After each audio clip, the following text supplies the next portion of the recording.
Pierre Poilievre and the Conservative Party of Canada are fed up with many things that the Liberals are doing. The corruption with the Arrive scam app, the cover up with the RCMP investigation into the Winnipeg lab, taxes, the list goes on. The scandals do not stop. There's new ones every day, every week, and every month. Welcome back to another video, everybody. Before we get into it, I want to encourage you all to smash the like button and subscribe if you haven't yet already. It does really help grow the channel. We're so close at 100,000 subscribers here on House of Canada. And if you don't want to subscribe for me, do it because the government doesn't want you to. Today, we're going to be taking a look at a House of Commons clip of Pierre Poilievre absolutely obliterating the Liberals. He just exposes the corruption, the endless corruption. So sit back, relax, and I hope you enjoy this clip as much as I do. This Prime Minister is not worth the cost or the corruption. Today, Conservatives got a letter from the Commissioner of the RCMP indicating that the National Police Force is now formally investigating the Arrive scam and the Auditor General's report into it. Now, we know that the Auditor General was, the government deprived the Auditor General of key documents to calculate the full cost and the breadth of the scandal. We also know that the Prime Minister refused to hand over documents in the SNC-Lavalin and the Aga Khan Island scandals. Will the Prime Minister commit here and now to giving the RCMP all the documents and evidence on Arrive scam? The Honourable Minister for Public Security. Mr. Speaker, again, the Leader of the Opposition seems to be impressed with some information that's been known in the public space for many weeks. The RCMP have confirmed previously that they're looking into the circumstances around Arrive Can. We have total confidence in the RCMP to do this important to hide it for you? The Leader of the Opposition that the President of the Border Services Agency referred these questions proactively to the RCMP, and we'll continue to do whatever we need to do, Mr. Speaker, to cooperate with the National Police Force and every other ongoing investigation. The Honourable Leader of the Opposition. Other investigation. How many police investigations are they facing, Mr. Speaker? After 8 years, this Prime Minister is not worth the cost of food. Today, we got a terrible report from the charity Second Harvest, which reports that this year they expect 1 million additional visits to food banks, and that last year 36% of charities had to turn people away because they were running out of resources. Will the Prime Minister reverse his inflationary carbon tax on farmers and food? The Honourable Minister for Innovation. Mr. Speaker, when it comes to fight for Canadians, we will take no lessons from these conservatives, Mr. Speaker. Today, I just appeared in front of the Agricultural Committee, and Mr. Speaker, it was shocking to see that one of their members was defending the profit margin of foreign food processor, Mr. Speaker, at a time when we should all be fighting in this House for Canadians, Mr. Speaker. If the Leader of the Opposition want to do something for Canadians, vote for C-59, increase competition in this country. More competition is more choice, better price for Canadians, and more innovation, Mr. Speaker. Canadians understand that. Will he understand? The Honourable Leader of the Opposition. Speaker, what I understand is that after 8 years, this Prime Minister, this NDP Liberal Prime Minister, is not worth the cost of food. And if you thought that grocery profits were too high, after 8 years, you'd think he might have done something about it. But instead, we now have a massive increase. Let's get this straight. Second Harvest predicts there will be 1 million more visits to food banks this year than there was in last year's record-breaking year. In fact, many charities can no longer give people food because they've actually run out. In light of the failure of the carbon tax and the pain it is causing, will they axe the tax so that Canadians can afford to eat? There you go, man. The Honourable Minister for Innovation. One thing Canadians know, Mr. Speaker, is that the Leader of Opposition, the preferred verb is cut, Mr. Speaker. We all know he would be cutting. When you're looking at the record on both sides, Mr. Speaker, let me tell you what we have done in the last few months to fight for Canadians, Mr. Speaker. We have launched the largest reform on competition in this nation history.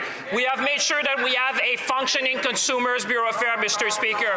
We have made sure that we have now in this country more measures to fight for Canadians. Mr. Speaker, every member of this House should be fighting for Canadians.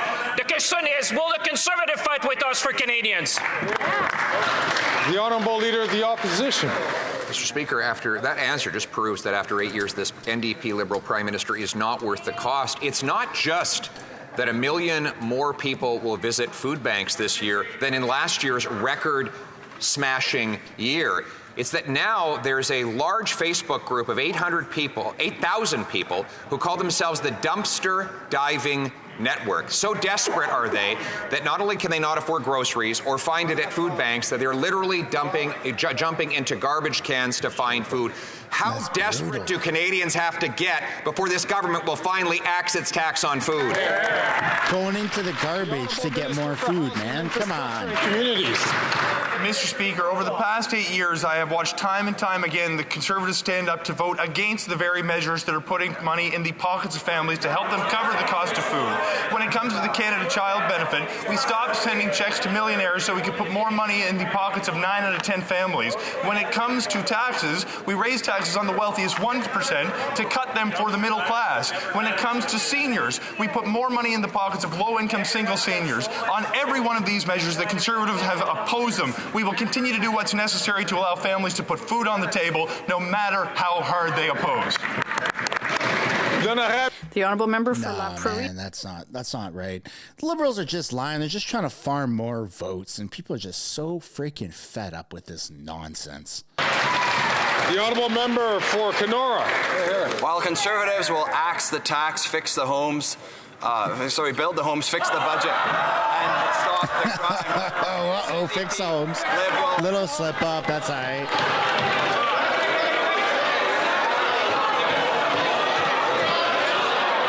He'll be fine, he'll be fine.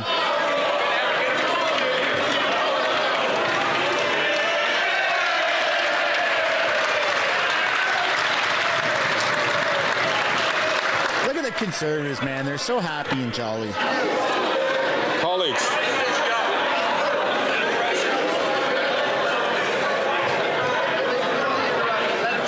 I think there's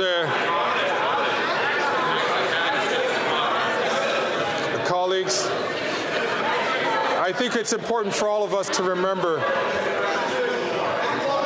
I'm going to ask, I think it's important for all of us to remember the old expression, there, but for the grace of God I go. And we've all sometimes made a mistake. I'm going to ask the honourable member from Kenora to start his question again from the top. There you go, round two. While Conservatives will axe the tax, build the homes, fix the budget, and stop the crime. There you go. The cost, the crime, or the corruption, Mr. Speaker, 1 in 5 families are living in energy poverty, and we know that rate is even higher in rural areas like Northern Ontario, Mr. Speaker. So while they laugh about it, why doesn't this Prime Minister finally axe his April carbon tax hike so that Canadians can afford to heat their homes? There you go, pal.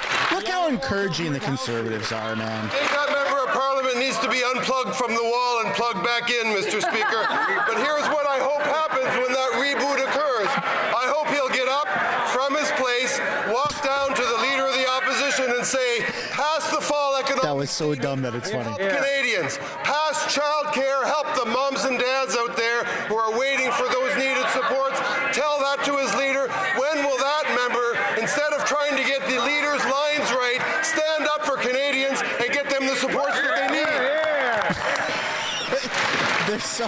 The Liberals are so bad with their jokes and their zingers that it's funny. Not what they say, but how they say it, and the fact that they say it with like a little bit of confidence, right? It's is this one funny? Is this one good now?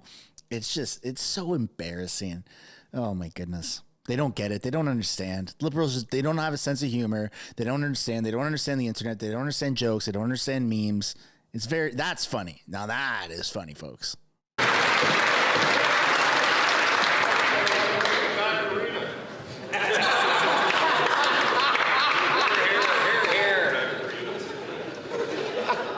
Thank you.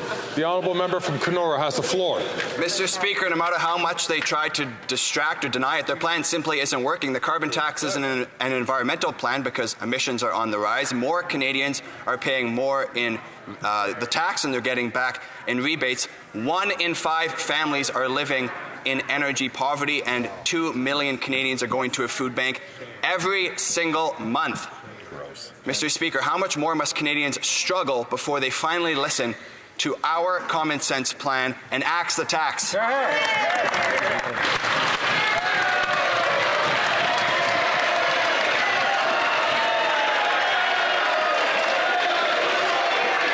Look how quiet the libs are now.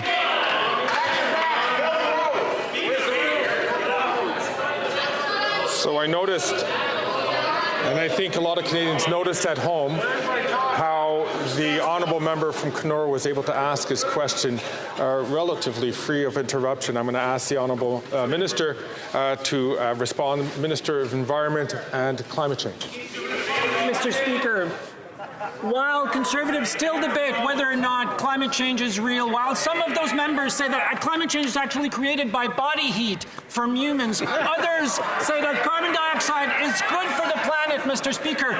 200,000 farmers in the last decade, 200,000 farmers in the last decade say they've experienced the impacts of climate change, making food costs going up. There's no link between carbon pricing and food price, but there is a link between climate change impacts and food prices. What's the Conservative response? More climate change, Mr. Speaker. The fact that this guy is even a member of parliament, he wore an orange jumpsuit and tried to climb and successfully did climb part of the CN Tower way back in the day as a demonstration. He is a radical climate activist. He should not be holding a position in government. This is insane within itself.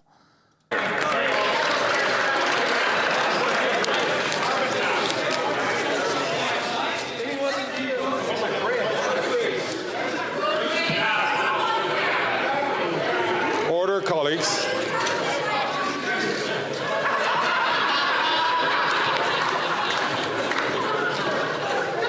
Order.